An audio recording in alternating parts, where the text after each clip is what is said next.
Single 40 podcast. Let's go. We're still here in Pattaya at the Pattaya Hilton Hotel. Today's guest is MacTV. What up, guys? Good to be here.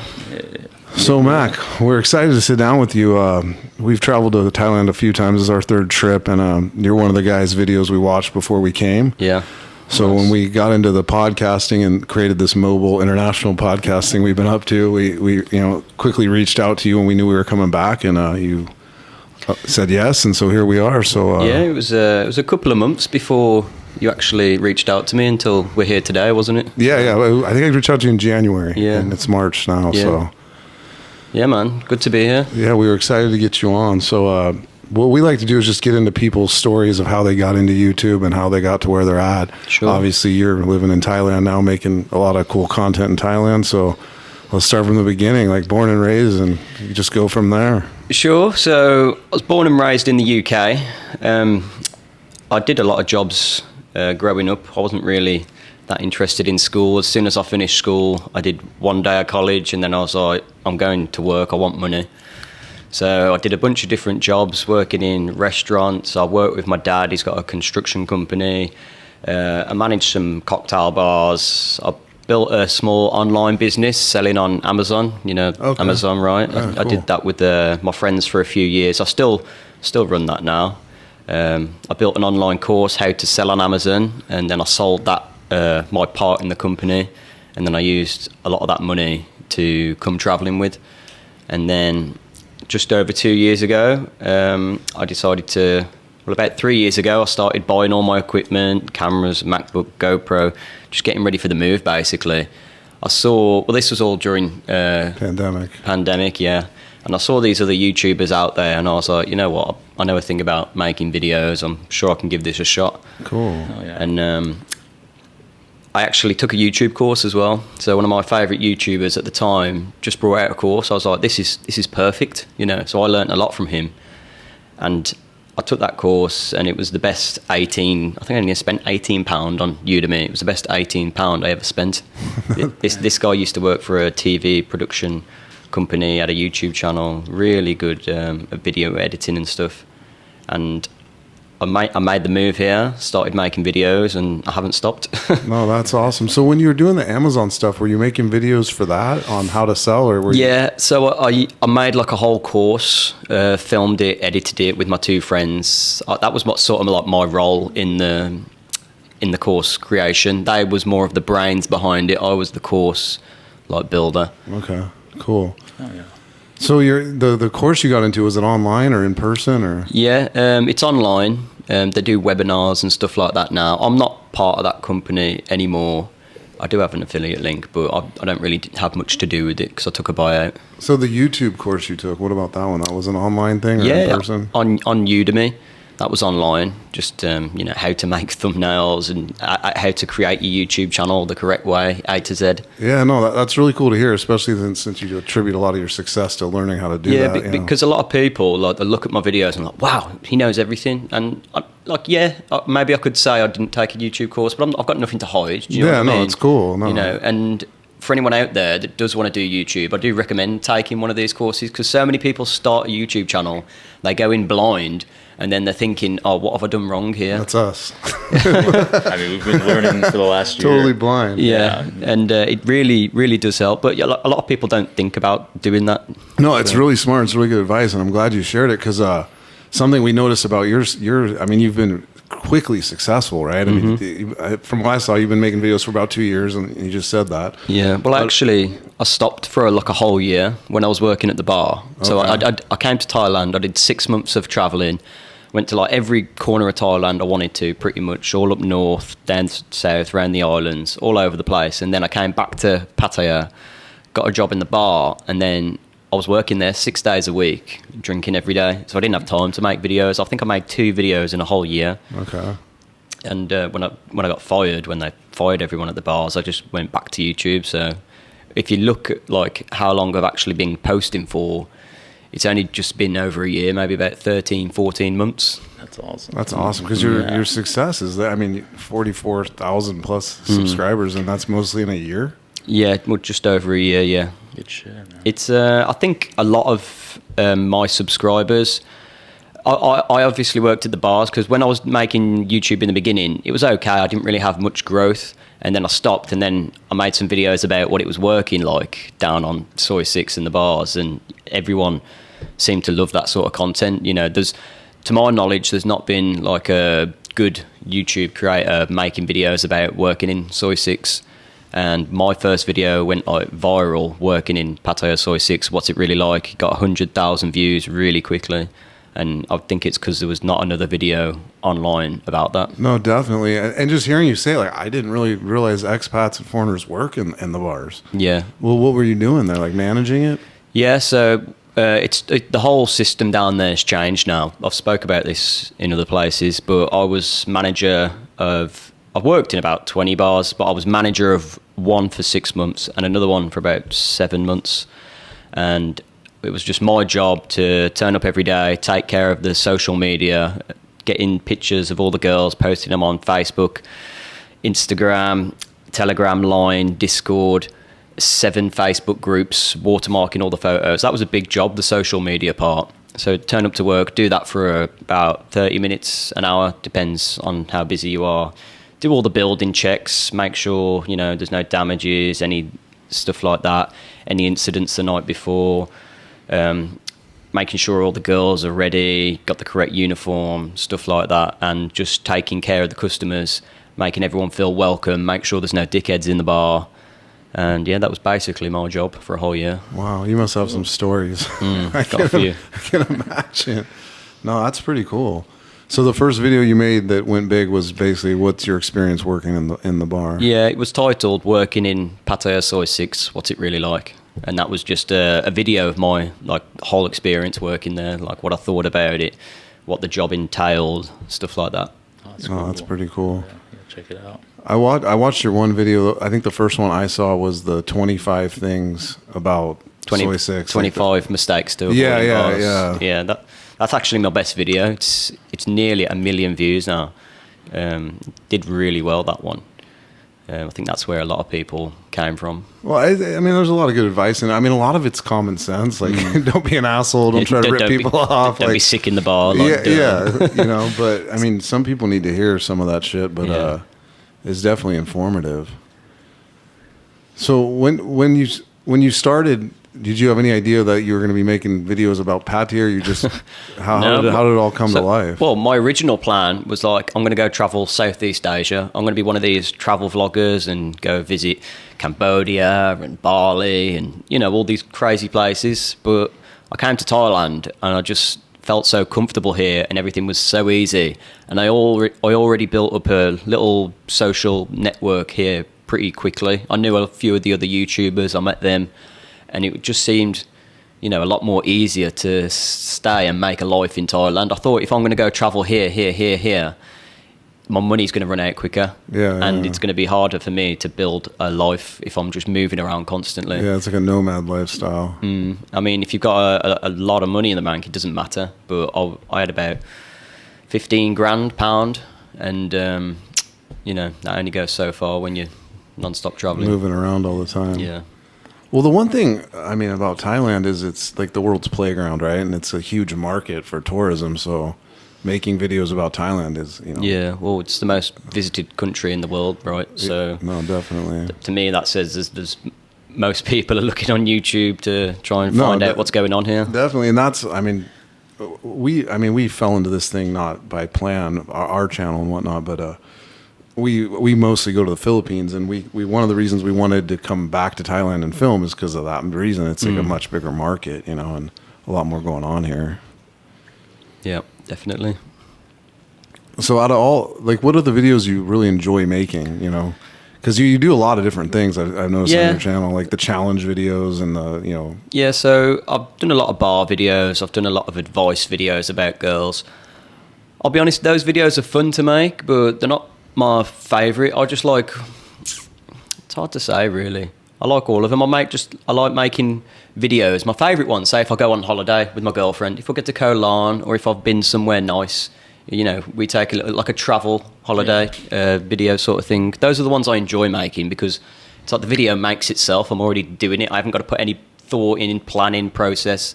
I just video my journey and share my experiences. those are the ones I enjoy making the most. But even though they don't perform as good as, you know, to do with the ones to do with mistakes and bars and girls and stuff. Yeah, the mistake ones seem to do really well. Well, it's because like people want to come here, and like that's it. It just they see those videos and it triggers something in the brain. Like, oh, I don't want to go there and lose a load of money. I don't want to make those mistakes. I don't want to be that guy. I need to watch that video. So, well, humans are risk averse. We talk about this all the time in the podcast, and that's what people seem to want to look at first is what are the cautions and the warnings, scams right? and stuff like that. Yeah. But I mean, overall, our travel experiences have been pretty damn positive. We haven't had any issues with scams or whatnot, but it's about being educated, right? And definitely. I think, you know, some guys like yourself, you seem fairly well traveled and well spoken, you know what you're doing, but there's a lot of guys that come here for the first time, maybe solo travelers that are a bit naive and a bit worried about it, so it's probably more catered towards them.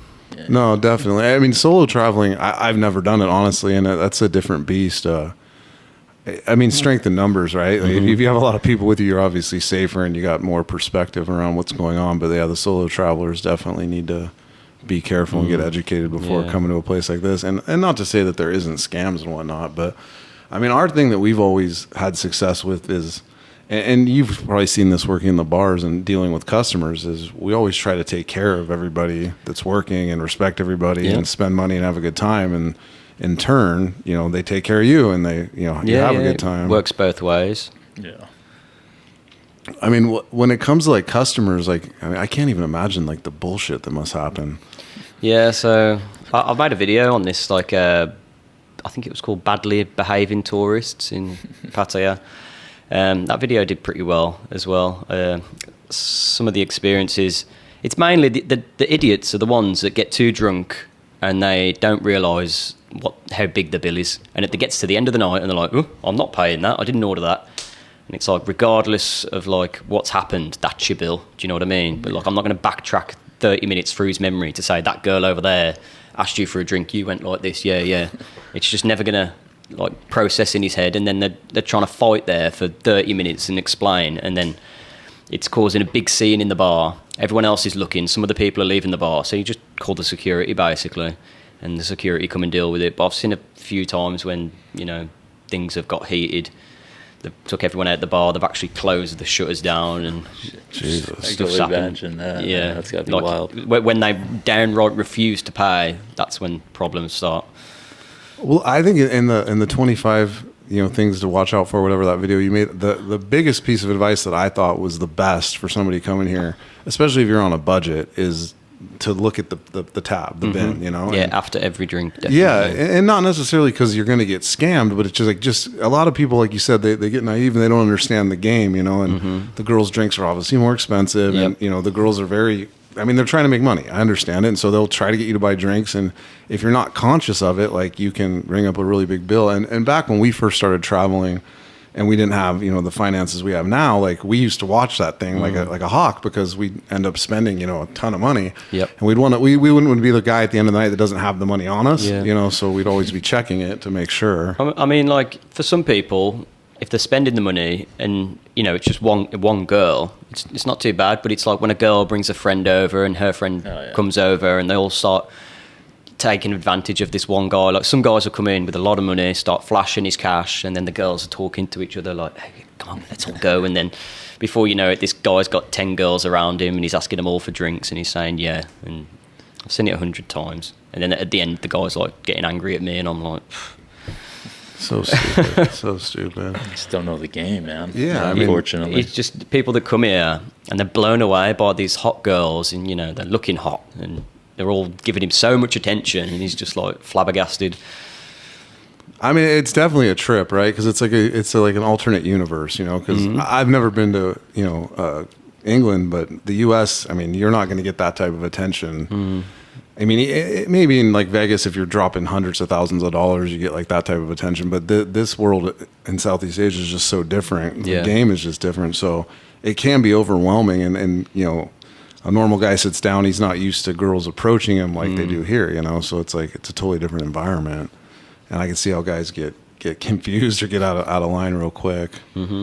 So something I wanted to ask you about off that video as well, like our thing is like we really enjoy filming inside the bar, and I know that's basically not allowed in a lot of places, but our play is always like we don't go in there and hidden camera shit or like sneak a camera out. Like we always get permission. But we've found success in once you start spending money and having a good time, then asking. Oh yeah, like if you walk up to the bar and like you're not going to buy a drink, but like, hey, can I film in there? They're always going to say no. But if you go in there, you start buying a load of drinks. You're buying a load of drinks for the girls. They don't care whether you're filming or not. The girl or the guy, they don't care if you're spending money. I've seen like Korean guys, mainly like these live streamers. And they're spending like thousands and thousands, and they're filming. And then you get like one guy get his phone out to take a photo. He's bought a beer, and they're like, "Put your phone down, put your phone down." It's like there's a word for it. Not one rule for one for another. Yeah, it's a double standard. Yeah. No, that's good to hear because in your video you mentioned that you don't film, and I was like, well, that's like what we like to do, but we've definitely found that you need to set that environment up before you can start doing it. Yeah, I mean, the reason why they say don't film is there's two reasons.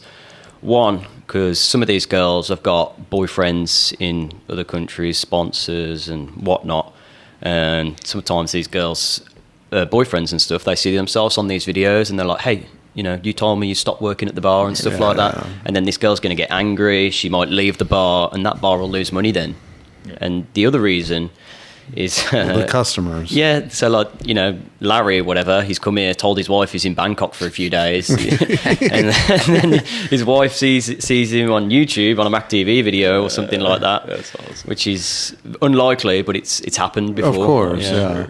And that's like with our thing is like we're not going to put anyone on video that doesn't want to be on video. That's why we announce it and ask permission, and because I do realize some of the girls don't, they might, I hate using the term double life, but they maybe their family doesn't know what they do or whatever, so it's like we always give them the opportunity to not be around the camera, and then obviously the other patrons, it's like we don't want to get some guy in trouble that's not supposed to be there. It's none of our business what he's doing, so we try to avoid that. And if we catch a guy on film and he doesn't realize it, like we'll try to blur it out and keep him out of it that way. Yeah, that's fair enough. The best thing you can probably do.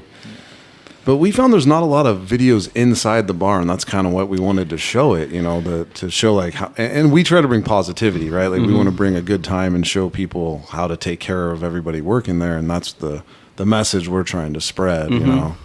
Yeah, it's. What are you saying? You want to create videos in the bar, or you're just not seeing that in the bar? Well, yeah, no, I mean, this is based off of like what we were doing in the Philippines. Like, same rules apply there when it comes to filming, and there's a lot of negative stuff, a lot of like the anti-scam stuff, looking out for scam stuff, and then a lot of videos of guys talking shit about the girls, how they're gonna lie to you and do this and do that. So we wanted to show like a positive light, but we also wanted to show inside the establishment and show how much fun you can have if you do it respectfully and right. You know? I think those sort of videos would do well. But I know from my standpoint, why I haven't created so many videos in the bar is because YouTube have these monetization policies, so a lot of these bars there's girls showing ass and tits, and YouTube, that's like a big no-no. Even if you blur it, you still can't get monetized on a lot of stuff. And not only that, they're blasting music, which is often copyrighted as well. Definitely. So it's actually sometimes really difficult to create any sort of video inside a bar. You've got to pick your moments and stuff like that, and you can't always plan around that. And that's our struggle. Yeah. I mean, that's our struggle. But I usually just get clips from inside the bars and lay it over B-roll, stuff like that. If I do that sort of video. Nice. So what's the future plans of your channel? I mean, where are you headed? Future plans, I've got some more videos to do with I kind of don't want to give it away. No, that's fine. That's fine. There's some special guests coming back soon. Some girls and stuff like that. I've got some stuff planned I'm actually building I've just released a course as well. I don't know if you saw that, with another podcast I've created. So I've been doing some content around that recently. And I'm just going to be like visiting more different nightlife spots around Pattaya. I'm going to do some more videos down Walking Street. I've only done one video on Walking Street and it actually did really well. So I'm going to do some more videos down there soon. And I'm going to the full moon party in Koh Phangan for Songkran as well for a week. So I'm going to be doing like party videos around the islands in Thailand and stuff like that as well. That's cool. For a little bit. Just getting out of here for a bit, doing some different content, coming back, keeping it as fresh as I can. What about like a nightlife service where you know, consultations or actually like take people around and... So like I do consultation calls, but it's actually illegal to be a tour guide in Thailand as a foreigner. It's like a Thai job only. There's a lot of things like that. I know people do it, and they call it like walks or, you know, it's all discreet and stuff. But if I was to... Because I've had this question a lot. It's like, oh, you could make so much money doing this. But I can't publicly say on YouTube, you know, I'm going to do a tour because they'll just someone who doesn't like me will just try and bust me for that straight away. Yeah, you don't want to get on the wrong side of the law. No. That's definitely not something you want to do. I couldn't. You can't even take a metal detector down the beach. Like I got stopped by the police because I had a metal detector because it could be classed as a job for the gold pickers trying to find gold and stuff like that. There's a lot of stuff you just can't do here or you're not allowed to do. They leave it for the people of the country. Yeah, Understood. Well, that's pretty cool. In the Philippines, you can't own a business, but you can definitely do a tour type of setup. We got a buddy that does that over there. But because I ask, because guys like you have all this experience of living here and working here. I've met people. I've made sure they've had a good time, but I can't publicly say I do a tour. You're selling it, yeah. Like, it's good to know. I didn't realize that's a rule in Thailand. Mm-hmm. So what do you use for like your motivation and your like what inspires you? Like how do you set up the process of a video you're going to make? Like, so it all starts with the title for me, which often comes to me while I'm in the shower. I'm just there and I'm like, oh, I need to write this down when I get out. I don't know how. Sometimes I'll like take inspiration from other videos I've seen online, but it all starts with the title. Once I've got the title, I'll add it to my title list, which is all the video ideas I've got.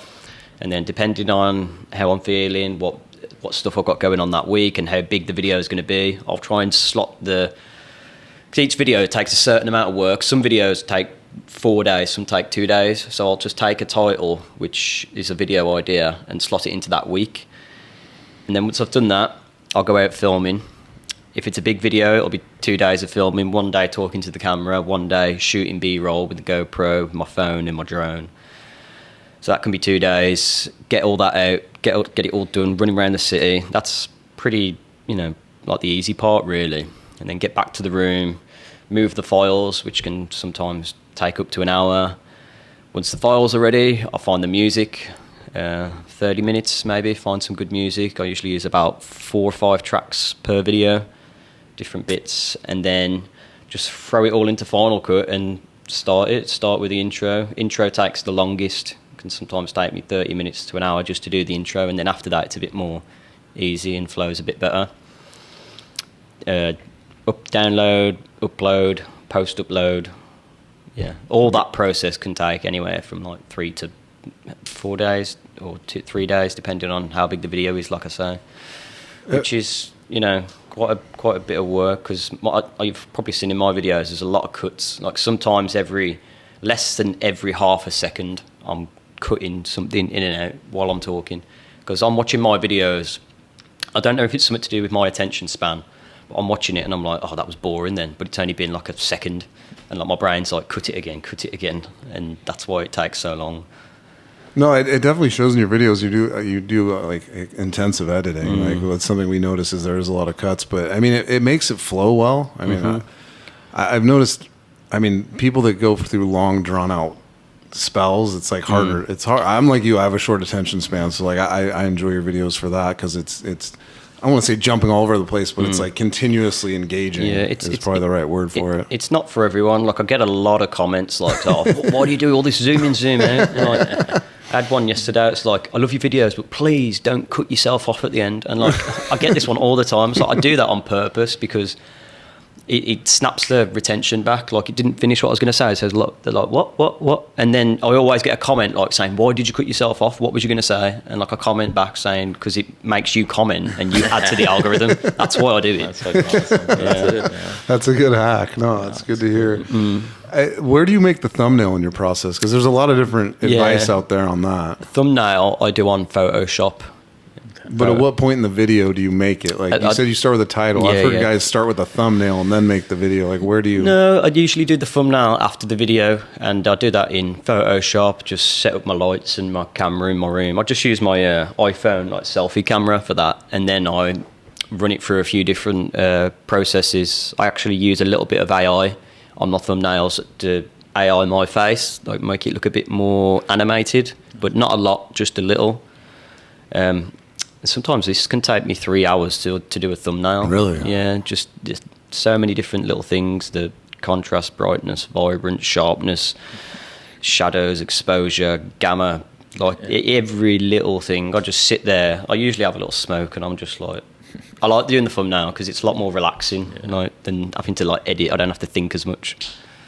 But I mean, the thumbnail's so fucking important because obviously it's what the person sees if they're either going to click or not click. And like, to be honest, if you've got a hot girl in the thumbnail, the pretty much always my click-through rate is going to be above 20%.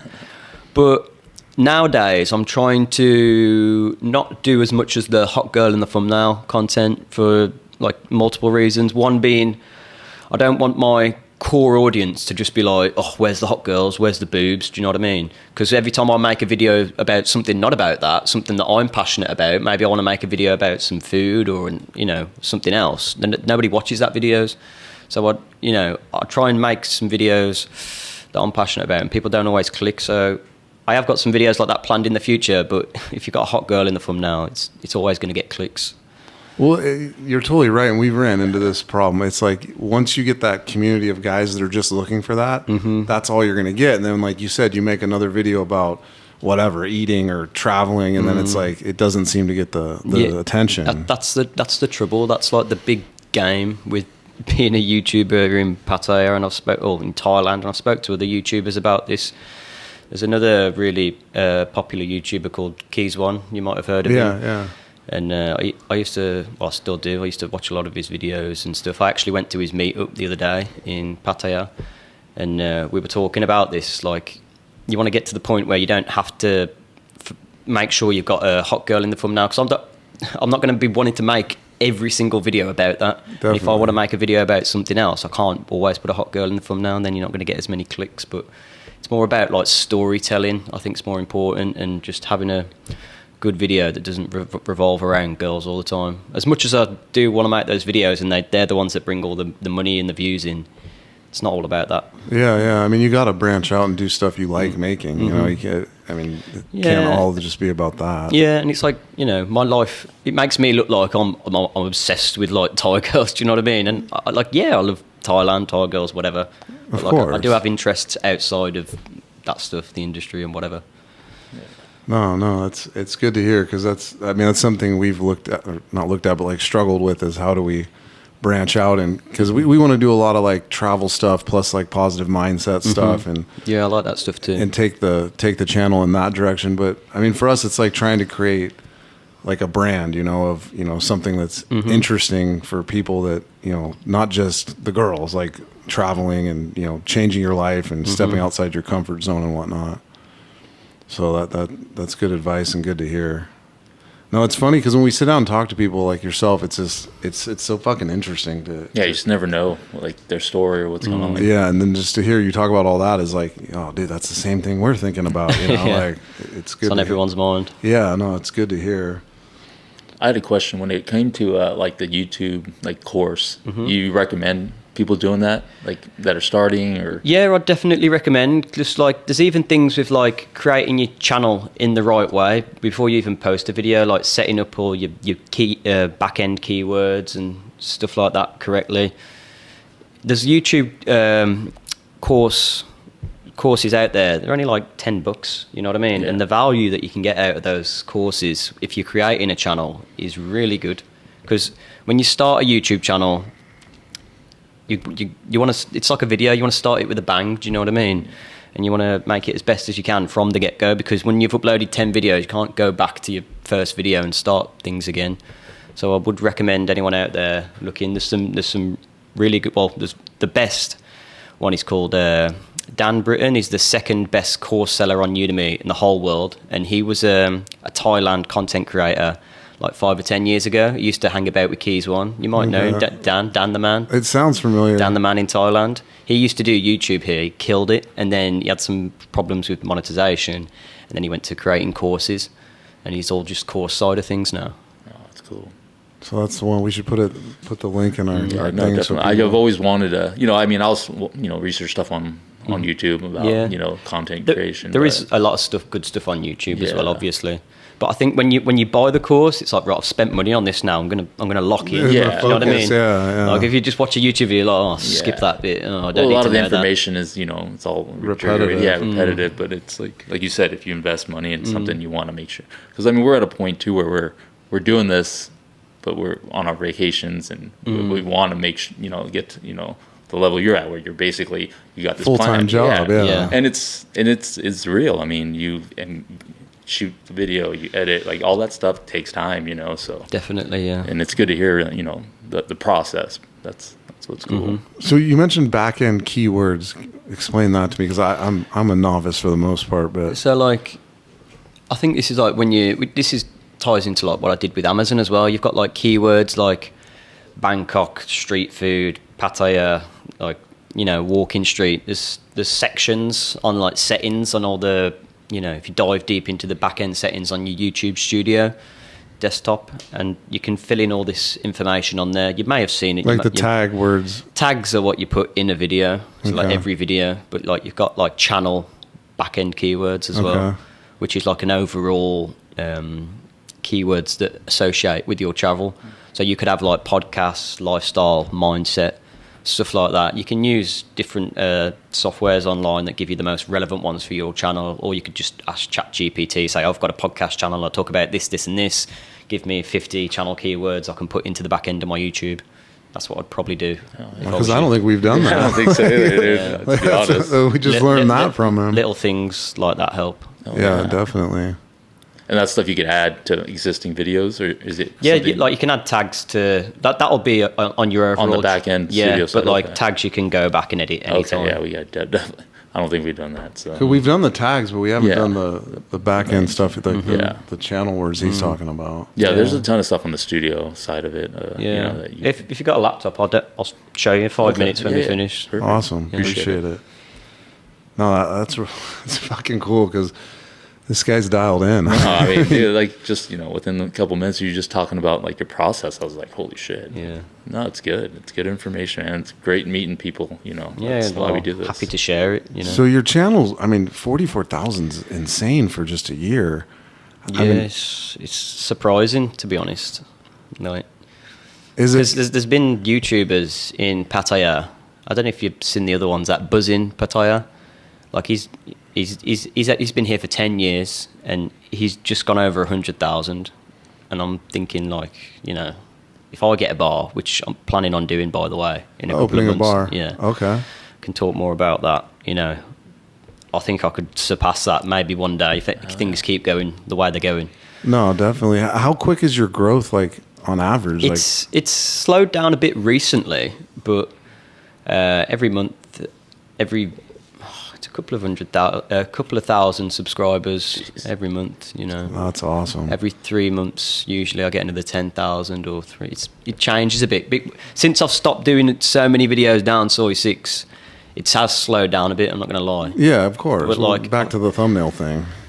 I could go down there and make a video tomorrow, and I could just, if it was exciting enough, it'd just be like, carry on going back up like this. It's just the more videos you make about that topic, it's just so many guys out there looking for that. And I live right next to there, so it's so easy for me to just walk outside, like, And go create one. I'm just right in that zone. Like, But I mean, I respect you because you're thinking more long term. Because you, like you said, you don't want to do that every day forever. Yeah. No, I know. It's difficult though. It's like it's a bit lazy of me to just like walk down there and talk about girls and mistakes when I've already said it all. I can think of a new way to say it. Yeah, but, yeah. It's just a quick way to success. So it's a bit weird. Well, so you were more about making stuff that you like to make eventually, and creating a bigger channel through that, which is cool. So let's talk about the bar. So where do you plan, like on Soy 6 or? Yeah, so the plan is to get a bar on Soy 6 on the left side. I've got a few investors. We've raised quite a bit of money, a fair few million baht raised already. We're just waiting for some guys to get back in town. There's a guy that's just got divorced in America to come and do this with me. Sold everything, sold out his business, his house and stuff like that. He's like, got a good team together. People like these are like my core MacTV network supporters. Okay. Like a bunch of millionaires that really like my channel, and we've all got this vision of doing it. And we've got the documentation, everything ready. So plan is these guys finally make the move here in the next 1 or 2 months, get the money in an account, and then wait for the next decent available one to pop up. And then we're going to give it a shot. We'll see how it goes. Hopefully it goes well. You know, I'm not saying it's going to be the best bar in Pattaya. It might fail after a year. I don't know.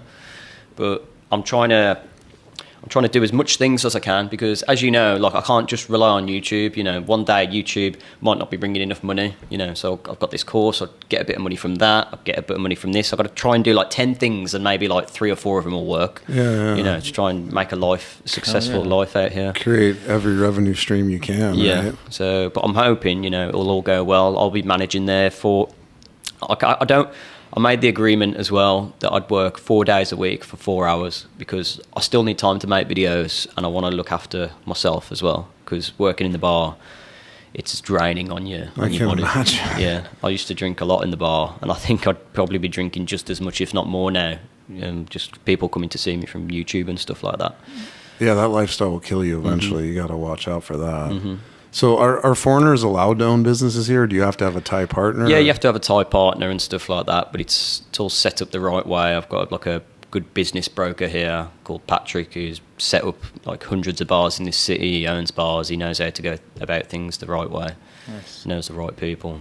Proper business. Yeah, no, that's key, knowing the local environment and paying the correct local taxes, right? Do you have a name for the bar yet, or is that a secret? Originally, I thought like Max Bar, and that was the original plan, but it doesn't really have like a ring to it. So I think I was going to call it X Bar, just X. There you go. Yeah. Well, there's so many bars on that street. I mean, honestly, I don't even know if the name's that important. Yeah, well, there's more bars in this city per square mile than anywhere else in the world. Really? There's I over believe 70 just on that one street. But I think X Bar is what was going to go for, a big neon sign. Big X. Yeah, no, that's cool. That's pretty cool. I mean, it all comes down to your employees, from my point of view. You know, I've said this to a million people. Like, loads of people say, "Oh, I want to open up a bar here." You know, I've got the money, I'll do it. I was like, so having the money is one thing, but then what the biggest challenge that people find is getting the girls. Like, where do you get the girls from? You could have the most shitty looking bar ever and have the hottest girls and still make a ton of money.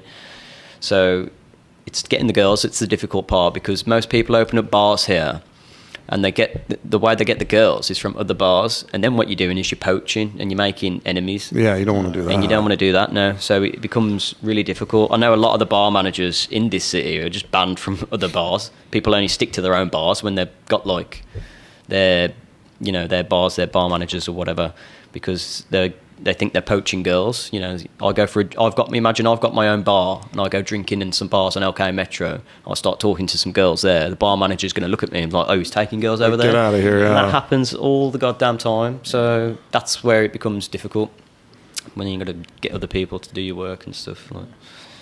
No, I mean, the girls obviously are the selling point. They're the most important thing. And just walking down that street, obviously it's overwhelming because there's so many of them. But you got to have the right ones to pull in the customers. So that's why I was saying I don't really think the name and the sign matter too much. Yeah, you know, it's more about the... I think my YouTube presence would definitely help.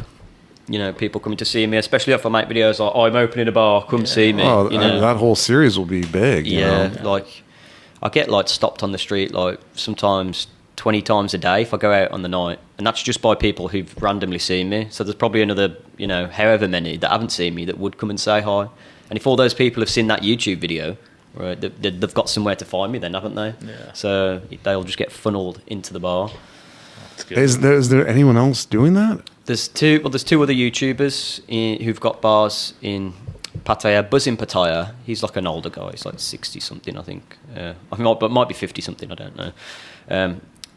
He does that. He's been doing that for 10 years, and he gets people just flooding in all day, coming to see him. Oh, it's a good model. You know, it's just like non-stop. And Nick Dean on Soy 7, he does it. He's not like as a bigger scale, I think. He's got a few bars down there, but he gets a few people. He does some live streams. And these are the bars that are the most successful as well, the ones run by YouTubers. Yeah, no, the model works. I mean, I think it's a great idea for you. Yeah.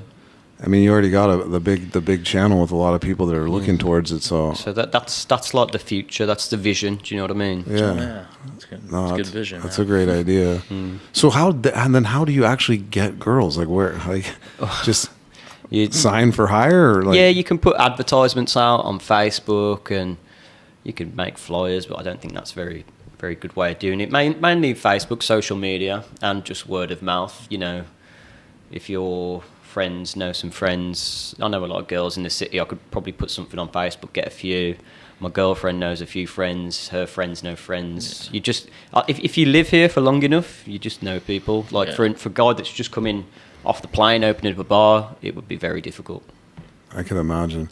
And I think, I mean, from their perspective, obviously, I would want to go to a place that has a lot of customers and is busy because that's where all the money is. So that's, I guess, the pitch you got to make towards them, and they got to see that because... Yeah. Maybe next time we come back, he's got a bar running. Yeah. Hopefully, yeah, you'll be welcome. We come check it out. But to get the girls, you've got to sort of give them some sort of incentive to work there and just make it seem like better than the place that they're already working. Most of the salaries in this city start at like 15,000 baht, so you could do a bit more. You give them a start-up bonus. You offer them incentives if they stay 1 month, 2 month, 3 month. You give them the opportunity to make extra money on live streams, which I could do, stuff like that. Yeah, I think getting girls on the social media side's got to be big because, I mean, I would imagine all these girls don't know how to get monetized, but... No. Well, I mean by getting girls on social media is by putting... advertisements on Facebook and they looking at my Facebook and stuff like that. I got you. You know. Interesting, man. No, I think it will take off. You should call MacTV's bar, honestly. That's my opinion. Yeah. I might have like an extra sign out there or something, but we'll see how it goes. No, you definitely should because, I mean, the brand name's good. MacTV, I mean, it's catchy, it's easy to remember, and you got all these people watching it, and it's like... Even if somebody misses your videos about making the bar or opening a bar, if they're walking down the street, it's like, oh, I remember that guy. Yeah. Like, let's go check that place out. Brand, nothing's set in stone yet, so I got to speak with the other guys, see what they think. I'd go for it, bro. That's just my advice, unsolicited advice. Yeah. Cool. No, that's pretty interesting. Is that something you started thinking about when you were working in the bar, opening your own, or? Yeah, like when I started working in the bar, obviously it's like, it's a good idea. Like I think like if I had my own bar, but like obviously I thought I'd never have the money to do that. You know, it's expensive, and as soon as a few people start, talking to you who do have more money, the sort of dream becomes a bit more possible. If they want to do it, I've got the name. Yeah, you get some investors and you're good to go. That's exciting, man. How many partners do you have? I'd rather not say. Oh, no worries, no worries. There's a couple, not many, only a few. That's cool, man. So Soy 6, and you have to like literally wait for a spot to open up for the lease? Yeah, there's ones popping up all the time, but some are better than others. Some need a lot more renovation work. Some only have small openings. Some are single units, some are double units. So we're just going to wait for the perfect one because there's a lot of people that have bars down there.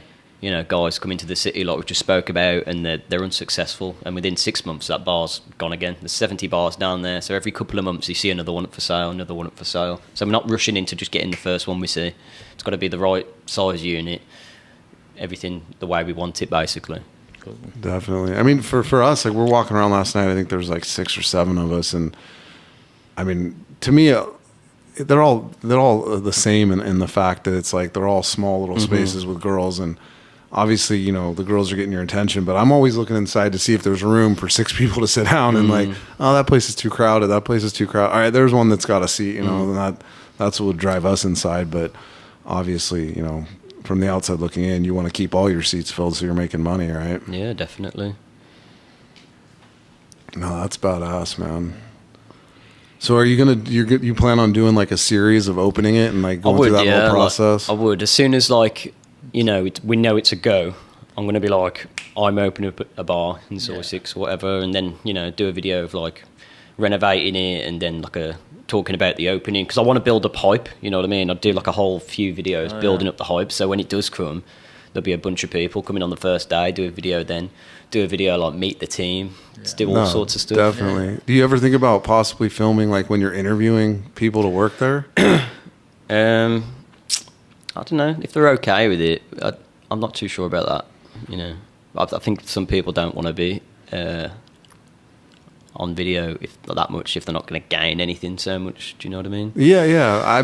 What do you mean, like the girls working there? Yeah, so I'm thinking like, okay, like you're interviewing, say you got 15 girls that are coming in for an interview, and you film the interview a little bit, and obviously you'd only show the ones that you hire, right? Yeah. And you could create like a meet the team, like I'd just do like one video, meet the team. I wouldn't do like a video interview, because a lot of these girls are quite shy, and Yeah, you don't want to scare them off. You don't want to scare them, yeah. So interesting. But yeah, I think meet the team would be good, and then the grand opening, and then just going through the whole process would be really cool. And then and then just end the video, big party on the night, fade to black. Yeah. See you in the next one. And then like a follow up, like 6 months of owning a bar in Soy 6. Like, this is what I've learned, type of shit. The biggest mistakes I made. Yeah, because anytime you open a business, you're gonna make mistakes, that right? Definitely be thrown in there. No, that's great, man. Well, shit, dude. Sounds like you got a lot going on. We're excited to go out on the boat tomorrow, and that'll be good, man. Yeah, I'm looking forward to that too. Yeah, bring your camera, and you can come meet our friends. And we got another guy we podcasted with yesterday. I don't know if you know him, Jeffrey Peterson. Oh yeah, the Pimp in Paradise. So yeah, he's gonna come out. We met up with him yesterday. Pretty interesting guy. He's got a lot going on too. So you can meet him. He's a cool guy from what we found out yesterday. So we're excited. Should be a good time. Well, thanks for coming on, man. We appreciate it. It's been good. Yeah, I've enjoyed it, man. Cheers for having me. Yeah, definitely. We'll put your link in the bio when we put this thing out in a couple weeks. And yeah, man, I'll send you over the information. Awesome. We're excited to put this one out because obviously you got a lot of people following you. So. All right, yeah, man. Appreciate it. Thanks for coming, man. Yeah, thanks, Appreciate bro. it. No worries.